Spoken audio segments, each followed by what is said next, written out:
The apartment on Park Avenue used to feel warm when Garrett Sloane walked through the door. Tonight, the sound of his keys scraping against the lock only made the space feel colder. Harper Lane stood near the hallway, her hands clasped together so tightly her knuckles blanched. She had learned to brace herself before he entered nights like this, carried the scent of perfume that didn't belong to her, and the faint trace of champagne from rooftop lounges she'd never been invited to. Garrett stepped inside, adjusting his rumpled suit jacket. Even in the dim hallway light, she could see the smear of lipstick he'd missed along his collar. He didn't bother to hide it anymore. "Where's Sam?" he asked, his tone clipped, impatient as if he had somewhere better to be. Harper swallowed. "In the living room. He made something today." Garrett smirked, already expecting the usual welcome, their son running toward him, arms open, asking about his day. But when he walked into the living room, he stopped. The familiar crayon family portrait, the one Sam had drawn last fall, no longer showed their family of 3. The small, bright drawing now had a new figure where Dad used to be. The face was different. The suit was different. And beneath it, in shaky handwriting, Sam had written a new word. Rowan. Garrett's jaw tightened. What is this supposed to mean? Harper couldn't breathe. Her heart pounded so loudly she barely heard the quiet footsteps behind her, just as Rowan Mercer appeared at the doorway, holding the Kindle she'd forgotten at the art studio. Garrett turned slowly, his expression darkening as realization settled over him. And in that heavy silence, the first crack in their broken marriage finally split wide open. Harper Lane had not always lived on Park Avenue. Before the polished marble floors and the quiet hum of a luxury refrigerator she rarely opened, her life was filled with small apartments, second-hand furniture, and evenings spent sketching by the window of a cramped childhood bedroom. She grew up in Ohio, raised mostly by a grandmother who stitched quilts for extra money and taught Harper that art could mend what life broke. Her mother had left when she was 8. Her father worked double shifts and spoke little. Loneliness had shaped Harper long before marriage ever did. By the time she reached college, she had learned to hide her softness behind polite smiles and careful words. She studied fine arts and worked 2 part-time jobs to stay afloat. That's where she first crossed paths with Garrett Sloane, a man who walked into the campus gallery wearing confidence like a tailored suit. He wasn't wealthy yet, but he had the ambition of someone who believed the world owed him a favor. He told Harper she was special. He said her gentleness steadied him. For a young woman with abandonment woven into her bones, his attention felt like safety. But marriage had a way of revealing truth slowly, like paint seeping through wet canvas. Garrett's ambition hardened. His tenderness shrank. The man who once brought her sketchbooks just because became the man who questioned why she needed so much time for silly drawings. He controlled their finances early on, for stability, he said. And Harper, eager to be a good wife, agreed. Over the years, Garrett's success grew, and Harper's world grew smaller. Her job as an art assistant at a Manhattan studio became her only space untouched by judgment. Still, she loved being a mother. Sam, with his round cheeks and thoughtful eyes, became the only place where Harper felt she mattered. She read to him every night, filled the apartment with crayons and paper, taught him how colors could speak, feelings children didn't yet have words for. But love alone couldn't shield her from the truth. Sam had begun to flinch when Garrett raised his voice. He no longer ran to the door when he heard keys. Harper noticed everything, every shrinking gesture, every forced smile. And tonight, seeing Rowan unexpectedly at the doorway, with Sam's altered drawing on the wall, Harper realized something even more frightening. The life she thought she could quietly endure was about to collapse in a way she could no longer control. The Sloane residence on Park Avenue was the kind of home people admired from the street. Floor-to-ceiling windows glittered above the city, catching the light from passing taxis and the glow of the Manhattan skyline.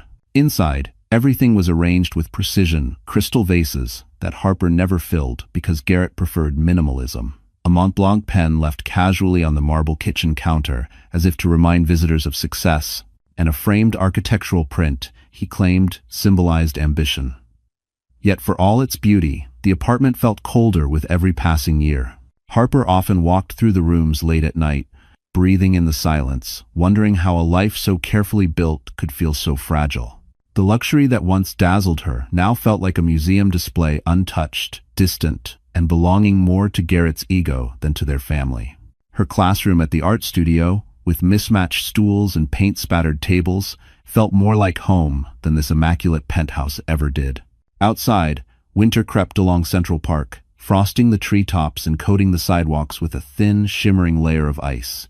Harper loved the view from the balcony, the way the city lights softened the loneliness. But lately she couldn't step outside without remembering the nights she'd stood there waiting for Garrett, staring at the empty street below as snow fell quietly like unanswered prayers. Garrett, meanwhile, spent most evenings in Midtown, boardrooms or upscale lounges with dim lighting and imported whiskey. He returned home smelling of car service, leather seats, and unfamiliar perfume. The doorman had stopped meeting Harper's eyes weeks ago, as if he knew more than he wished to say. Still, there were moments when the facade shimmered, almost fooling her. Like on Saturday mornings, when the sunlight pooled across the hardwood floors and Sam sat cross-legged with his crayons, humming softly. Harper would sit beside him, sketching quietly, letting herself imagine a different life, one where love didn't feel like tiptoeing around broken glass. But the truth hung in the air like a draft no heater could fight. The apartment was too clean, too quiet, too staged. It was a place meant for photographs, not memories. And as Harper stood alone in the kitchen later that evening, staring at the glowing skyline through the reflection on the glass, she couldn't shake the feeling that something in this home was shifting. The walls felt thinner, the shadows felt heavier, and in her chest, a warning whispered louder than ever. Something was coming, something she was no longer sure she could stop. Madison Price entered Garrett Sloane's life the way a spark slips into dry timber, quiet at first, then catastrophic. She was 26, polished in a way that didn't come naturally but looked expensive. Every detail of her was intentional. The sleek blonde hair, the fitted dresses, the effortless confidence that masked a hunger for status. She worked in PR at Garrett's firm, but everyone understood that her position had very little to do with communications and everything to do with proximity. Garrett liked proximity, especially to admiration. Madison knew how to flatter him, how to laugh at his jokes, how to touch his arm just long enough for him to feel chosen. She made him feel young again, powerful again, adored again, things he hadn't felt at home in years. Not because they were missing, but because he had stopped looking for them where they truly lived. At first, Madison played innocent. "I didn't know he was married," she told coworkers, though she had studied Garrett's background long before their first late-night meeting. She liked men with ambition, and Garrett's ambition leaked from his every word. She liked men with something to lose too, because that meant if they fell hard, and Madison had always wanted to watch the world rearrange itself around her. She began sending Garrett messages at odd hours, disguised as work emergencies. He always replied. Then came drinks after meetings, then dinners, then nights. The more he drifted, the more control Madison felt. And control, to her, was sweeter than affection. She pushed boundaries slowly. A lipstick mark left where Harper would see it, a whisper to a receptionist about Garrett's stressful marriage. A photo taken in a dimly lit restaurant, her hand resting dangerously close to his. She wanted Harper to know, to feel inferior, to break. But Madison underestimated quiet women. Especially quiet women who had endured far worse in life than a mistress with too much perfume. Garrett, meanwhile, leaned deeper into the fantasy. Madison praised him, stroked his ego, made him believe he deserved more attention, more admiration, more freedom. He didn't realize he was being handled like a fragile instrument, guided exactly where Madison wanted him. And what Madison wanted wasn't love. It was elevation. She watched Garrett unravel late nights, financial secrets, half-truths he thought she didn't hear. It thrilled her. Because the closer he came to losing balance, the closer she came to seizing everything. One evening, after yet another night at her apartment, she traced a finger along his jaw and whispered, "You're almost mine." Garrett didn't notice the calculation in her eyes, but Harper would. And when she did, the game Madison had started would ignite a fire no one could contain. The first night Garrett didn't come home, Harper convinced herself it was a late meeting. The second night, she blamed traffic. By the third, she stopped asking questions because the answers no longer came with explanations, just silence followed by the faint smell of someone else's perfume. The kind you only find in dim lounges, where the lighting hides more than it reveals. Garrett's absences grew predictable in their unpredictability. He would leave the penthouse wearing a tailored suit and a rehearsed smile, muttering something about quarterly reviews or emergency strategy calls. Harper would stand at the door, holding Sam's hand, watching the elevator swallow him whole. Hours later, she would sit alone at the edge of their bed, listening to the distant hum of the city. Her phone stayed beside her, screen glowing in the dark. No messages, no updates. Just the emptiness of a marriage being hollowed out one night at a time. Sometimes, she would step onto the balcony and look toward Midtown, where skyscrapers blinked like tired eyes. Somewhere out there, Garrett was entertaining clients, or claiming to. In truth, he was likely sitting across from Madison Price, leaning too close, sipping whiskey he couldn't afford, drowning in debts he refused to admit existed. Harper didn't know about the debts yet. She only knew the lies. Sam began to notice too. He would crawl into Harper's lap at night and whisper, "Is Daddy lost?" Harper would stroke his hair, unable to answer. Each question scraped against her heart like sandpaper. The doorman avoided eye contact when she passed. The building concierge, usually talkative, became strangely quiet. People knew things Harper was always the last to learn. One night, after promising he'd be home for dinner, Garrett texted, "Running late, don't wait up." The message arrived at 11:57 p.m. Harper stared at it until the screen dimmed. Her dinner had gone cold. Sam's drawings were scattered across the table. A small crayon portrait of three figures, Mommy, Daddy, and Sam, sat torn at the edge. Harper pressed her palm against her chest, fighting the heaviness gathering there. She tried to breathe, but the room felt tight, the air too thin. Moments later, her phone buzzed again. This time, it wasn't Garrett. It was an automated alert, a charge on their joint account at a luxury hotel bar, a place Garrett had never taken her, a place Madison was known to frequent. Harper's hand trembled as she lowered the phone, and for the first time, she felt something colder than suspicion, certainty. And certainty, she would soon discover, was only the beginning of the storm. Sam had always been a bright, gentle child, one of those little boys who colored outside the lines not out of carelessness, but out of imagination. Yet in the past months, something inside him had dimmed. Harper noticed it first in the way he stopped running to the front door at the sound of Garrett's footsteps in the hallway. Then it was the way he no longer asked to wait up for Daddy when bedtime came and went, with no sign of him returning home. One afternoon, Harper arrived at the art studio early to pick him up from the children's workshop. She watched through the half-open door as he sat quietly by himself, crayon in hand, drawing with a seriousness a 5-year-old shouldn't know. The other kids laughed and chattered, but Sam worked silently, shoulders tense, lips pressed into a thin line. When she finally stepped in, he looked up with a forced smile that broke her heart. "Did Daddy come home last night?" he asked in a soft, careful voice. Harper hesitated. "No, sweetheart. He had to work late." Sam stared at the paper in front of him. A drawing of a tall man, faceless, standing far away from a smaller figure that looked unmistakably like himself. "He's always working," Sam whispered, almost to himself. Harper knelt beside him. "Daddy loves you. He's just busy." But Sam shook his head slowly. "If he loved me, he would come home. If you ons of the dough." The simplicity of the statement cut through her like cold wind. Children had a way of telling truths adults were too afraid to speak. That night, Sam refused to sit in his father's chair at the dinner table. He pushed the plate away, tears welling in his eyes for reasons he couldn't articulate. Harper tried to soothe him, holding him close, but his small voice trembled as he confessed, "I don't want Daddy to yell anymore." Harper froze. Garrett never yelled at Sam, at least, not in her presence. But she'd noticed how the boy flinched when Garrett raised his voice at her. How he hid behind the couch when Garrett slammed a door. How he traced circles on his arm whenever Garrett walked past him too quickly. Signs she had ignored, signs she could no longer ignore now. Later that evening, after Sam finally fell asleep clutching his stuffed bear, Harper moved through the dim apartment, her breaths unsteady. She felt a shift, like the ground beneath her was preparing to break open. And then her phone buzzed with a message she never expected to see. A message that would make everything unravel even faster. Rowan Mercer first appeared in Harper's life quietly, the way gentle things tend to enter the lives of people who have suffered too much noise. He wasn't loud or boastful like the men who filled Garrett's world. He didn't stride into rooms expecting admiration. He wasn't even supposed to know Harper beyond polite greetings exchanged in the hallway of the children's art studio.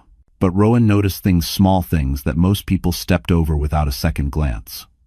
He noticed how Harper held her shoulders just slightly too tightly, as if bracing against an invisible storm. He noticed how Sam clung to her coat at pickup time. He noticed the exhaustion behind her smile, the kind that doesn't show up overnight but from years of being the only one holding the family together. Rowan came from a different world: quiet confidence, understated wealth, the kind accumulated by someone who didn't need to prove anything. His foundation funded the art programs at the very studio where Harper worked. Still, he always introduced himself simply as Sam's friend's dad, never mentioning the Mercer name unless necessary. One afternoon, while Harper helped the children wash paint from their hands, Rowan approached with a gentle nod. "Sam's work is impressive," he said. "There's a depth to the way he uses color. Children don't paint like that unless they feel a lot." Harper swallowed hard. "He feels more than he should." Rowan didn't pry. He simply nodded. A man who understood that pain didn't need translation. Over the next few weeks, he began appearing at the studio early, not to hover, not to intrude, but to watch the children's pieces being hung on the drying racks. He praised every child with equal warmth, but he always saved a softer tone for Sam. It wasn't favoritism, it was recognition. One evening, after Sam had run ahead to look at a mural the older kids were painting, Rowan spoke quietly. "If you ever need help, even just someone to listen, you can call me." Harper stiffened. She wasn't used to kindness without strings. Garrett's affection had always come with conditions, invisible weights she carried alone. Rowan, sensing her unease, added, "No pressure. I just know what it's like when home stops feeling like home." The words struck her deeper than she expected. She wanted to ask what he meant, what he had lived through, what kind of wounds he carried, but she didn't. Some truths were shared only when the heart was ready. That night, as Harper tucked Sam into bed, she found a small folded paper in his backpack. It was a drawing, Sam, holding hands with two adults. One was clearly her. The other wasn't Garrett. It was Rowan. Her breath caught, and when she turned the paper over, the word written on the back changed everything. Garrett came home early that evening, a rare event that should have been a gift, but instead carried a storm behind it. He entered the apartment with the loud, restless energy of a man who had been drinking just enough to be agitated, not enough to stumble. Harper knew the signs all too well. The moment she heard the door slam, her stomach tightened. Sam had been sitting at the kitchen table, coloring quietly, humming a soft tune. The moment Garrett's steps echoed down the hall, the humming stopped. His little shoulders tensed, and his crayon rolled from his fingers to the floor. "Hey, buddy," Garrett said, forcing a brightness that sounded like a threat more than affection. "What are you drawing?" Harper moved instinctively closer to Sam, but before she could respond, Sam lifted the picture. It was a simple sketch. Sam holding hands with Harper and Rowan. Garrett wasn't in it, not even in the background. Garrett's smile faded. "Where am I?" Sam didn't look up. "You're not home," he said softly. "So, you're not in the picture." End quote. End quote. Take 7, end quote. The words pierced the room like a shard of glass. Harper felt the air shift. Garrett's jaw clenched, his hand curling at his side. "What did you say?" he demanded, stepping closer. Sam shrank back. Harper moved between them, her voice steady but trembling at the edges. "Garrett, he's just expressing how he feels." "So now my own son is turning against me?" Garrett snapped. His voice rose, the heat of anger mixing with guilt he refused to acknowledge. Sam's breath quickened. "I'm not Daddy, I'm not." But Garrett grabbed the drawing, crumpling it in his fist. "I am your father, not him. Do you understand?" Sam's eyes filled instantly with tears. Harper reached for the drawing, pulling Garrett's wrist away with more force than she realized she had. "Stop," she said, her voice raw. "You're scaring him." Garrett's eyes flicked between her and Sam, fury darkening his expression. "This is your doing," he hissed. "You're poisoning him against me. One of a." Harper stepped back, shielding Sam with her body. "No, you're doing that all by yourself." The room fell silent except for Sam's quiet sobs. Garrett stared at them, mother and child pressed together, united in fear, and something in his gaze shifted from anger to calculation. Harper felt the change. It frightened her more than the yelling. Because men like Garrett didn't retreat. They regrouped. And that night, as he turned away without another word, she sensed he was planning something she wouldn't see coming. And the very next morning, she would discover exactly how far Garrett was willing to go. The following morning, Harper walked into the art studio with a heaviness she could not shake. Sam held her hand tightly, his steps smaller than usual. Last night's confrontation still lingered like a bruise beneath the skin.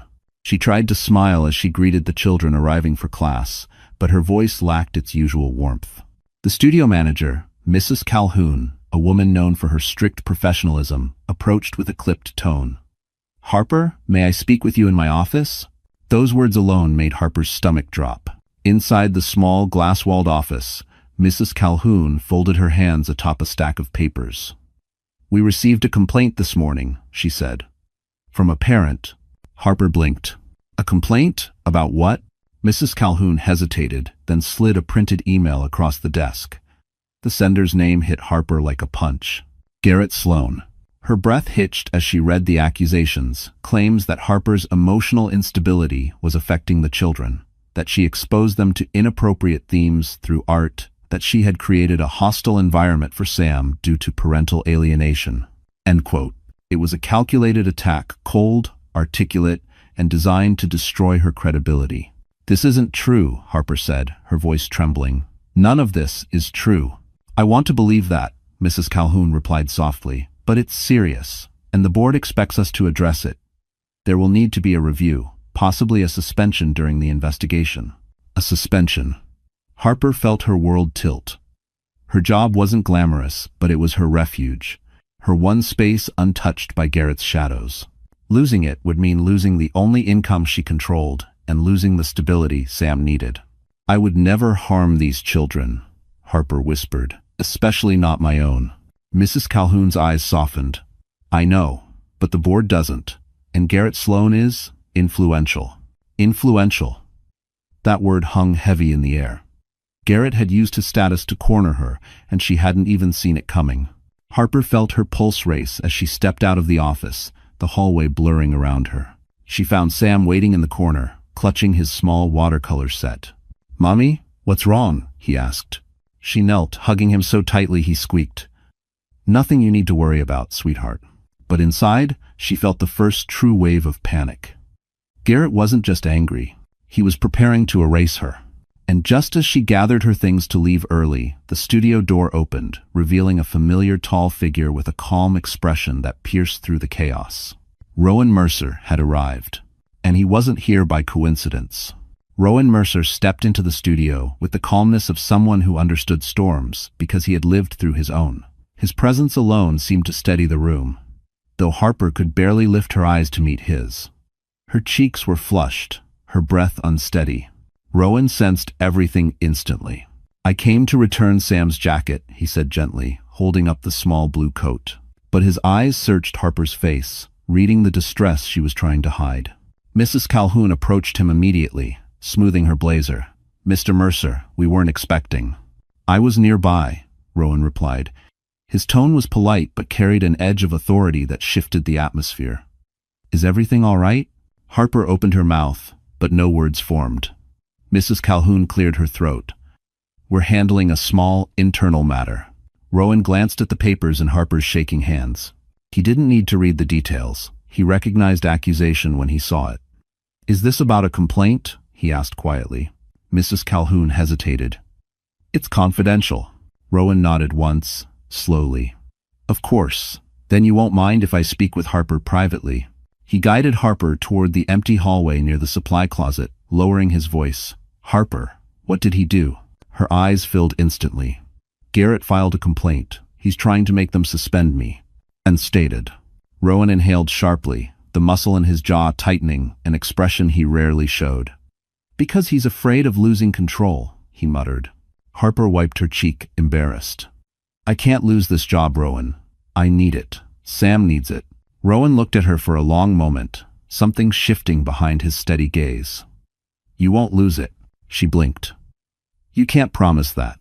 "I can," he said quietly, "because Mercer Arts Foundation funds 40% of this studio's annual budget." And as stated. Harper's breath caught. She had never connected the dots, never realized the man standing in front of her wasn't just a supportive parent, but a cornerstone of the institution she worked for. "I won't interfere inappropriately," Rowan continued, "but I will make sure lies don't destroy you. Not here. Not anywhere." His voice was soft, but there was steel beneath it, a quiet, controlled fury on her behalf. For the first time in months, Harper felt something lift off her chest, like she could breathe again.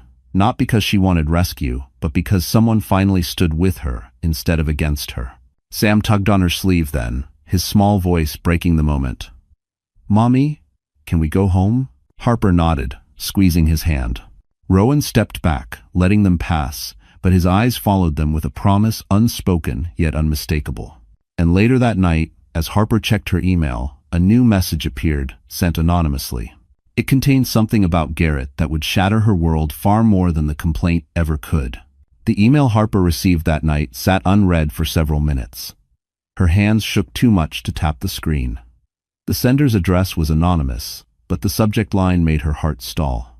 "You deserve to know what he's planning." She finally opened it. Attached was a scanned document, legal paperwork, partially filled out, bearing Garrett's signature, a petition for full custody, a statement declaring Harper emotionally unfit, a financial disclosure showing all assets transferred out of their joint accounts. And one more attachment, a photo. Garrett and Madison, standing far too close in a dim hotel hallway, Madison wearing Harper's favorite shade of lipstick, Garrett looking as if he had no intention of hiding anything. Harper stared at the screen until her eyes blurred. Garrett wasn't just pushing her out of their life. He was erasing her. The next morning, as she walked Sam to the elevator, a figure stepped out, blocking their way. Madison Price, dressed in a fitted beige coat and smirking like someone who'd been waiting for this moment. "Well," Madison said, eyes sweeping over Harper's tired face, "looks like someone had a rough night." Harper stiffened. Sam hid behind her leg. Madison tilted her head. "Garrett thought you'd figure it out eventually. You know, the custody thing." Harper's pulse quickened. "What are you talking about?" "Oh, come on," Madison laughed. "He's divorcing you. Full custody to him. Clean break. He's moving on. You should too." Harper felt her breath catch. He can't take Sam. But Madison's smile only grew colder. He already has the paperwork. And the evidence he needs. Harper's stomach twisted. "Evidence?" Madison leaned in, lowering her voice. "You crying at work? Panic attacks? Struggling to pay rent if he leaves?" Garrett documented everything. "He's smarter than you give him credit for." Sam pressed closer, sensing danger. Harper felt herself trembling, but forced her voice steady. "You don't know what you're talking about." "Oh, I know exactly what I'm talking about," Madison whispered. "Garrett promised me we'd start fresh. No messy ex-wife, no custody drama. Just us. And for..." Harper swallowed the ache rising in her throat. "He's using you too." Madison laughed, short and sharp. "Sweetheart, I'm not the one losing everything." Harper tightened her grip on Sam's hand. "You won't win." Madison's eyes gleamed. "I already have." But as she stepped into the elevator, tossing a cruel smile over her shoulder, something slipped from her designer purse, a folded piece of paper. Harper picked it up. It was another legal document, this one with Garrett's signature and Madison's. Harper unfolded it slowly, and her eyes widened. The date on the document proved Garrett had planned to replace her months before their last anniversary. The paper Madison dropped wasn't just a legal document, it was a map of betrayal. As Harper read the date printed neatly at the top, her stomach turned. Garrett had signed it months before their anniversary dinner, months before he'd kissed her cheek and placed a necklace around her neck as if they were still a family. He had been preparing for her disappearance long before she even sensed danger. That night, after putting Sam to bed, Harper forced herself to sit at the dining table, the sleek marble surface cold beneath her palms. She opened her laptop, logged into their joint bank account, and waited as the page loaded. Her breath caught. Balance, $42.17. She blinked, refreshing the page. Once, twice, again. The same numbers stared back at her. She checked their savings. Empty. Retirement account. Closed. Investment portfolio. Transferred out under Garrett's name. Her hands shook violently now. The man she trusted with her life had stripped her of every financial lifeline. Even worse, every transaction had been moved into a new private account, one she didn't recognize, one likely belonging to Madison. Harper pressed a trembling hand to her forehead. Oh God, what did you do? She clicked through statements, page after page, watching their life dissolve in neat digital lines. Hotel charges, jewelry purchases, high-end restaurants in Soho, car service trips at midnight, and larger transfers labeled asset diversification. Garrett's lies were not spontaneous, they were systematically crafted. A soft creak interrupted her spiraling thoughts. Sam stood in the hallway, rubbing his eyes. Mommy? Why are you crying? Harper wiped her face quickly, forcing a smile. I'm okay, sweetheart. Go back to bed. But as she tucked him in, Sam held onto her wrist. Mommy, are we going to be okay? His small voice broke her. Yes, she whispered, though she didn't believe it yet. After he drifted to sleep, Harper returned to the living room, staring at the skyline that once brought her comfort. Tonight, the city felt sharp, indifferent. She reached for her phone, scrolling to Garrett's number. Her thumb hovered over the call button, but she couldn't bring herself to dial. What would she even say? Instead, she typed a single sentence and sent it to him. Why did you take everything? She waited. Minutes passed, no reply. But another message appeared, one from an unknown number. A single line. You should check the house deed, Harper. Cold dread washed through her as she opened the property database and typed their address. Owner, Garrett Sloan. Secondary owner, Madison Price. And Harper Lane? Not listed anymore. Her breath left her body. Because now, Garrett hadn't just erased her from their accounts, he'd erased her from her own home. The night Harper learned she no longer owned the home she lived in, a strange quiet settled over her. Not peaceful quiet, more like the kind that follows an explosion when the dust hasn't even begun to fall. She sat on the cold living room floor, her back against the sofa, staring at nothing. The city lights glowed through the windows, but even Manhattan felt distant, unreachable. Her phone lay beside her, silent. Garrett hadn't replied. He wasn't going to. She wrapped her arms around herself, rocking slightly without realizing it. The betrayal pressed against her ribs like a weight she couldn't lift. How could Garrett take everything? How could he look at her after years of marriage, after promises made in front of family and God, and decide she was disposable? A soft sob escaped before she could stop it. She pressed a hand over her mouth, trying to contain herself. But the truth clawed its way through anyway. She had no savings, no legal claim to her home, no job security, and a man actively working to take her child from her. Mommy? Sam's voice drifted from the hallway. She hurriedly wiped her face, but he saw the truth anyway. Children always do. He patted over in his pajamas, crawling into her lap without a word. His small head rested against her chest, grounding her in the simplest, purest form of love she had left. Are we still a family? He whispered. Harper's throat tightened. Yes, sweetheart. You and I, we are always a family. He nodded against her sweater, satisfied with her answer, even if she wasn't. Eventually, he drifted back to sleep, and Harper tucked him into bed, smoothing his hair until his breathing steadied. Then she stood in the hallway, staring at the closed door. How much more could she lose before she disappeared entirely? She walked to the balcony, stepping into the cold night air. The wind whipped her hair across her face, the chill sharp enough to make her gasp. Below her, the streets buzzed with life, couples laughing, taxis honking, people living their ordinary lives. For a moment, Harper imagined letting the numbness consume her, just giving up. Letting Garrett win, letting life shrink until it had no space left for her. Then her phone vibrated. She almost ignored it, expecting more silence. But the notification made her freeze. A deposit of $25,000 has been added to your account. Her breath stilled. She hadn't asked for money. She hadn't told anyone about the empty accounts. Another message appeared. You're not alone, Harper. Check your email. No name, no details. But she knew the voice behind those words. And when she opened her inbox, Rowan Mercer's message would change the course of everything. Harper opened Rowan's email with trembling hands. The subject line was simple, for you and Sam. Inside, there was no explanation for the unexpected deposit, just a request. Please meet me tomorrow morning at the Mercer Arts Annex. Bring Sam, you're safe there. Safe. A word she hadn't felt in months. The next morning, she bundled Sam in his coat and left the Park Avenue apartment before Garrett woke. The winter air stung her cheeks, but the brisk walk steadied her nerves. When she arrived at the Mercer Annex, a restored brick building near Central Park, West Rowan was waiting by the door, dressed in a charcoal coat, expression gentle yet focused. "Thank you for coming," he said, opening the door for her and Sam. Inside, the annex felt nothing like the sterile luxury she was used to. Warm wooden floors, sunlight pouring through tall windows, children's artwork decorated along the walls. It felt lived in. Human, real. Rowan guided them to a quiet lounge room. "Sit," he said softly. Harper hesitated.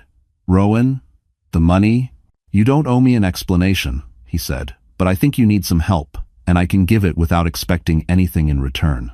Her eyes stung. "Why? Why would you do that?" Rowan paused, choosing his words carefully. "Because I've been where you are. When my ex-wife left, she took everything that wasn't nailed down. Things I thought were permanent vanished overnight, and I know what it's like to feel cornered." Harper listened, stunned. She'd never imagined a man so composed carried scars of his own. Rowan continued, "You and Sam don't belong in a home where you feel hunted. I want you to stay in the Mercer residence temporarily," he added quickly, not wanting to overwhelm her. "A private suite, secure.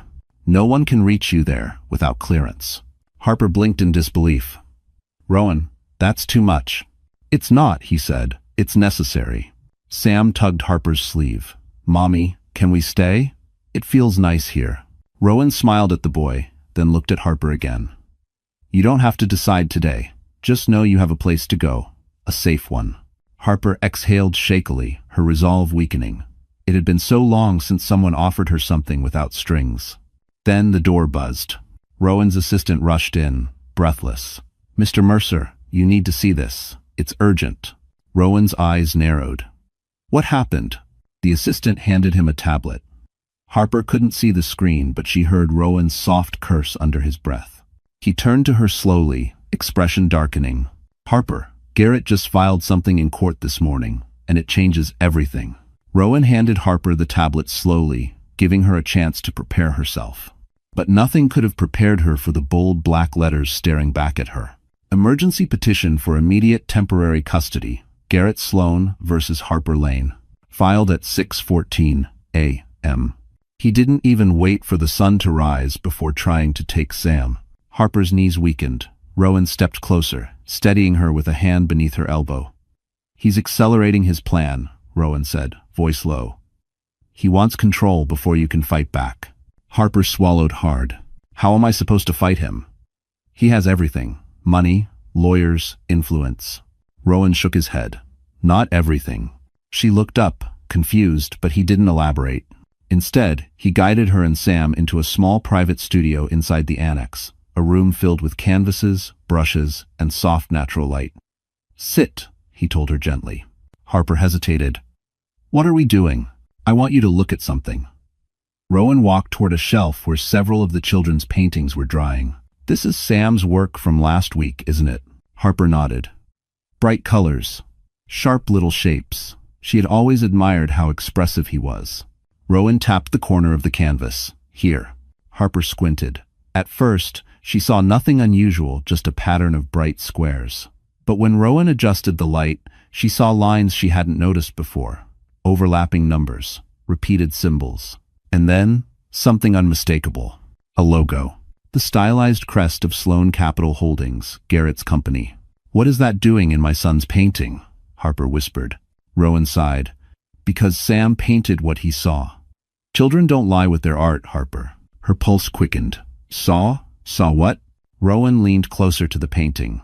"These numbers, they're not random. They're from a ledger page." "A ledger?" Harper repeated. Rowan looked directly at her. "A financial ledger, specifically an internal report from Sloan Capital. A very specific, very illegal one." Harper felt the room tilt. "Illegal?" Rowan nodded grimly. "Your son must have seen Garrett looking at documents he shouldn't have. Numbers tied to off-book transfers, shell accounts, and someone Garrett shouldn't be associated with." Harper pressed a hand to her chest. Sam had accidentally painted evidence. Rowan stepped closer. "Harper, listen to me.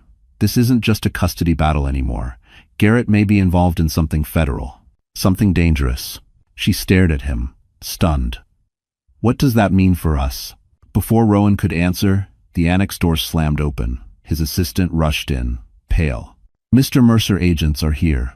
Federal agents, they're asking for you. Rowan's expression changed sharp, controlled, ready. He turned to Harper. Stay with me. Everything is about to unfold, and you need to be protected. Harper's heart pounded as two federal agents in dark suits stepped into the annex lobby. Their presence filled the space with a gravity she could feel in her bones. Sam clung to her hand, sensing something important was unfolding. One of the agents addressed Rowan with sharp respect. Mr. Mercer, we need to discuss the new evidence you forwarded last night. Harper's eyes widened. You? Forwarded evidence? Rowan exhaled slowly. Harper, there's something I haven't told you, not to deceive you, only because I wanted you to have stability before you had more fear. 18. The agent nodded. Mr. Mercer has been assisting us with a financial investigation. Harper blinked, confused. Assisting? Why would?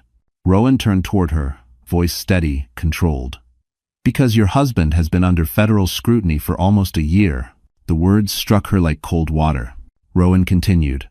Garrett's company has been flagged repeatedly for suspicious transactions. Shell companies, offshore accounts, money movement that doesn't align with reported earnings. End of picture. Harper shook her head slowly. But he always said the business was thriving. The agent gave a tight smile. Criminal enterprises often look like they're thriving right before they collapse. Rowan stepped closer, his voice gentler. Harper, I didn't want to overwhelm you, especially while you were dealing with his infidelity. But when I saw Sam's painting, I realized your son had unintentionally captured information we'd been missing. End quote. Sam, oblivious to the weight of the moment, looked up. I just drew what Daddy had on his papers. Harper's throat closed. Her child had stumbled into a world he shouldn't even know exists. Rowan continued. Your safety and Sam's became a concern the moment that painting surfaced. Garrett isn't just a selfish man, Harper. He may be desperate, and desperate people can be dangerous. Harper felt dizzy. The man she once trusted to protect her had become a threat she didn't know how to navigate. What happens now? She whispered. The agent answered, we may need your cooperation, and you should not return home under any circumstances.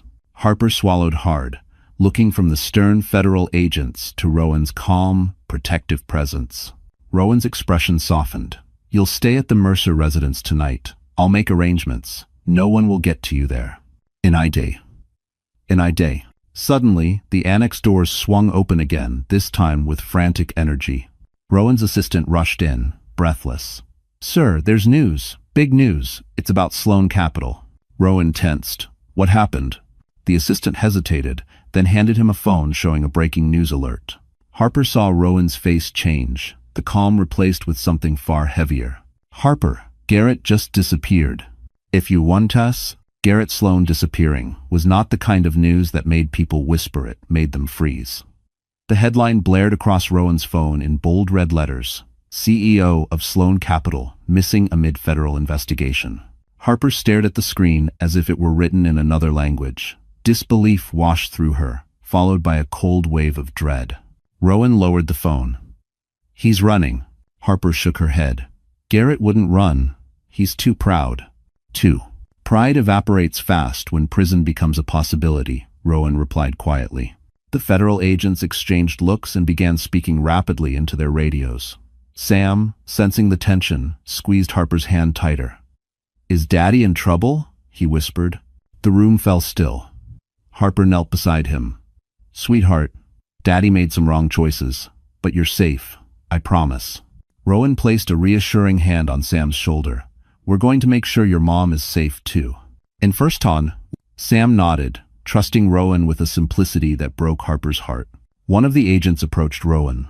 We need to question Miss Lane privately. She may have insight into his associates, his habits, places he might go. Rowan looked at Harper. Are you comfortable with that? She wasn't. But she nodded anyway.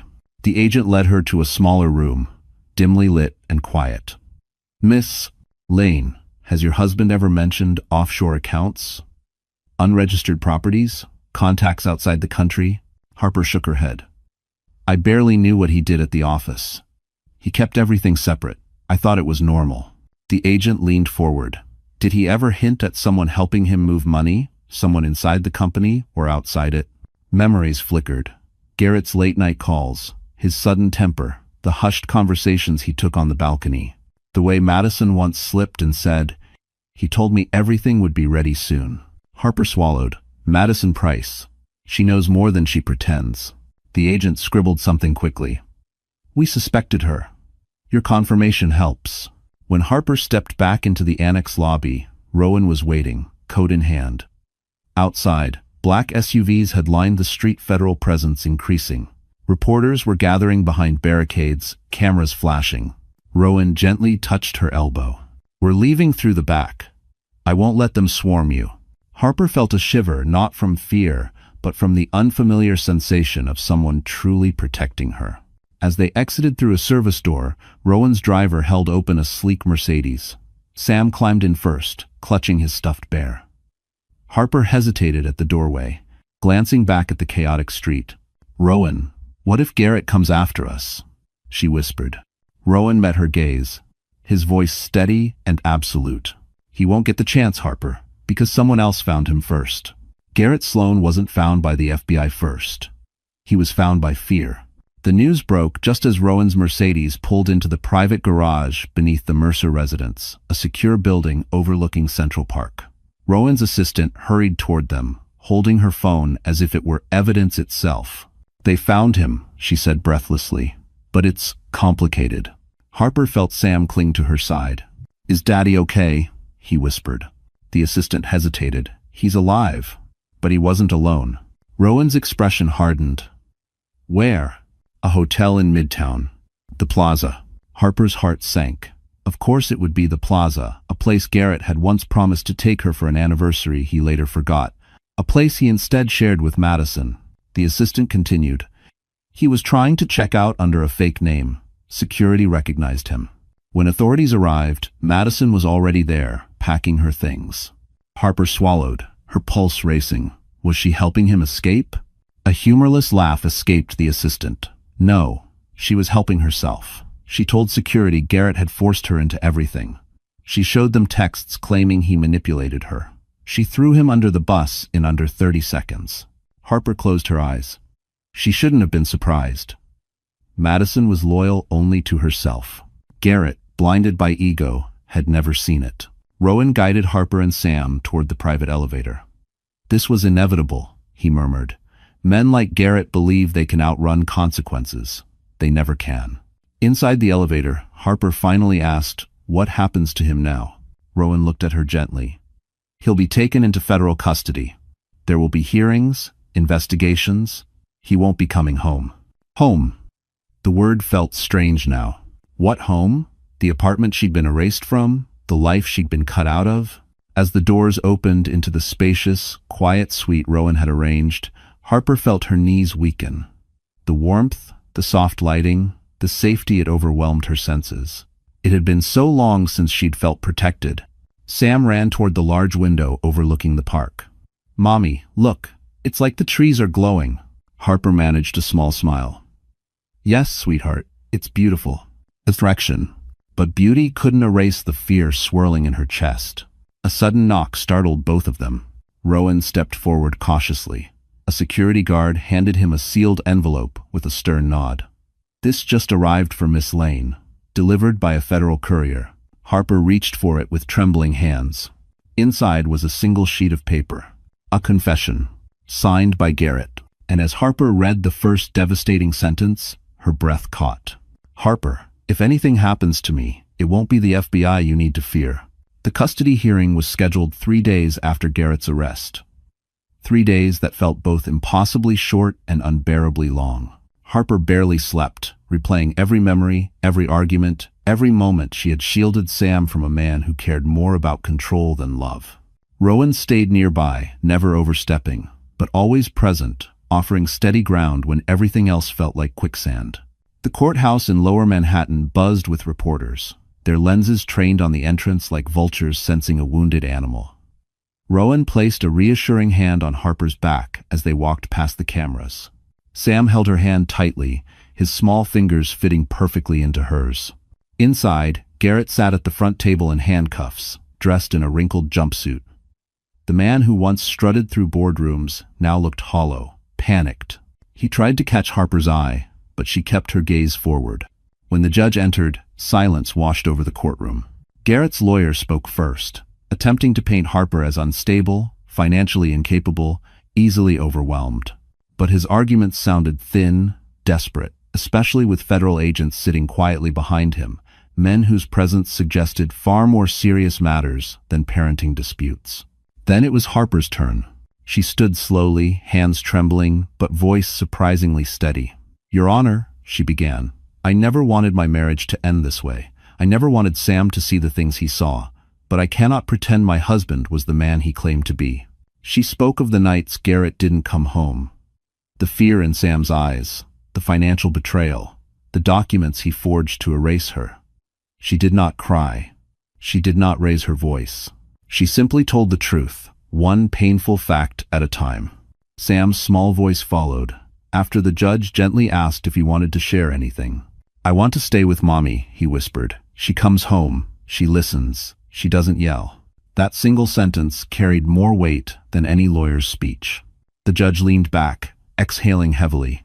"Given the evidence and the ongoing federal investigation, I see no grounds to grant Mr. Sloan custody. Full custody is awarded to Miss Harper Lane." Effective immediately, Garrett surged to his feet. "You can't do this. She ruined everything." The bailiff restrained him. Harper didn't flinch. As she left the courtroom, gripping Sam's hand, reporters shouted questions. Rowan stepped between them, shielding her with his presence without touching her. Outside on the courthouse steps, Rowan met her eyes. "Harper, it's over. You won." Harper exhaled for what felt like the first time in years. But before relief could fully flood her, her phone vibrated an unknown number. She answered cautiously. A cold voice crackled through the speaker. "Congratulations, Harper, but you have no idea what Garrett was involved in or what his enemies think you know." The call ended abruptly, leaving Harper standing on the courthouse steps with a chill running through her. But this time, she didn't crumble. She handed the phone to Rowan, who listened, eyes narrowing with quiet calculation. "It's a scare tactic," he said. "Garrett wasn't working with dangerous people. He was stealing from them. And now he's in federal custody, monitored every minute. They can't reach you. I won't allow it." For the first time, Harper believed him. Over the next several weeks, investigations intensified. Reports flooded the news. Garrett's crimes were laid bare with brutal clarity: fraud, embezzlement, manipulation of investors, falsified audits. Madison publicly denied involvement, but leaked messages showed she'd helped orchestrate the transfers. She was arrested days later. The world Garrett built on lies collapsed exactly the way lies do, all at once. Meanwhile, Harper settled into the Mercer residence, a sanctuary of quiet halls and warm light.